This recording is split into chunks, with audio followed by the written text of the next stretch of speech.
Welcome to the Explainer. Today, we're digging into a question every single golfer asks themselves, usually while standing in the pro shop staring at a wall of options. Are those premium, super expensive golf balls really worth the money? Okay, so to get into this, let's set a scene that I bet is going to be super familiar to pretty much all of you. You walk in, and boom, there it is, the great wall of golf balls. Over here, you've got the budget-friendly box for 15 quid, and over there, you've got the shiny premium box that's more than 3 times the price. So, what do? Does it actually make a difference? Now, you might think the answer has something to do with your handicap, right? Or how low you can score. But the real starting point is actually something way more subtle, something a lot more personal. Yeah, it all comes down to this one word, feel.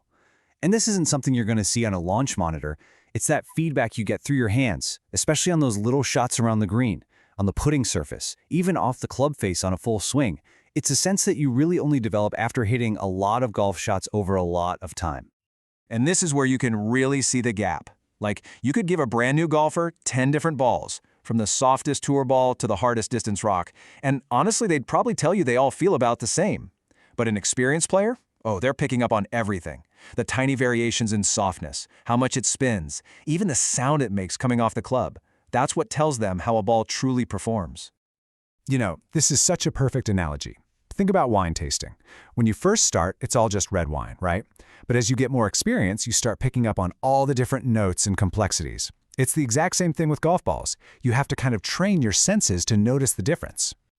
So what does this all mean for new players? Well, it leads to a pretty clear conclusion. If you can't feel the difference yet, there is just no point in spending 4 quid on a single premium ball that, let's be honest, has a pretty decent chance of ending up in the trees or at the bottom of a lake. It's just not a smart investment when you're starting out. All right, so let's flip the script. Let's talk about that premium market and what you're really paying for when you decide it's time to level up. If you walk into any golf shop and look at that top shelf, you're going to notice a pattern. All the big players, we're talking Titleist, TaylorMade, Callaway, they've all landed on a very similar and very high price for their best golf balls. Yup, 48 pounds. That number, it's more than just a price tag, isn't it? It's kind of become the unofficial cost of admission to that top tier. It's what it costs to play the same gear as the pros. And for a lot of golfers, that's a pretty serious barrier to cross, both in your head and in your wallet. But here's the thing, the market's getting shaken up. It's not just the big, old-school brands anymore. You've got these direct-to-consumer companies like Vice jumping into the mix, and they're offering balls that they claim have that same premium performance and feel, but for less money. It's a real challenge to the old guard. So this brings up a really fascinating question, right? In a world that's now packed with genuinely good, high-performing golf balls at all different prices, why does one brand in particular still seem to own the mental real estate for so many of us? Let's look at the big one, the Titleist Pro V1. Its dominance was no accident, and it sure didn't happen overnight. It was a long game that started way back in 2000. It launched at a premium price from day one, and then over 2 decades, it just built this incredible legacy of trust and consistency. It became the ball that an entire generation of golfers wanted to play. And this shows you exactly what the competition learned from the market leader: consistency is king. If you want to build that kind of loyalty, you need a name that golfers can rely on year after year. That's why brands like TaylorMade with its TP5 and Srixon with its Z-Star have stuck with those names.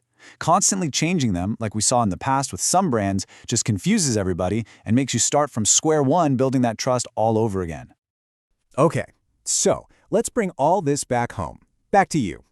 With all this stuff we've covered, from feel to marketing to price, how should you actually go about picking the right ball for your game? Here's a super simple process you can use. First up, and you gotta be honest with yourself here, can you truly feel the difference yet? If the answer is no, then step 2 is key. Don't overspend. Start with a good quality, affordable ball. Then, as your game gets better, it's time for step 3, experiment. This is how you develop your own sense of feel. And finally, and this is the most important one, trust your game. The best ball for you is the one that works for you, not the one that the hype tells you to play. So we'll leave you with this final thought. Look, no golf ball on earth is going to fix a bad swing. We all know that. But it's worth asking yourself, is the ball you're playing right now actually helping you, or could it be holding you back? Something to think about the next time you're facing that wall of choices.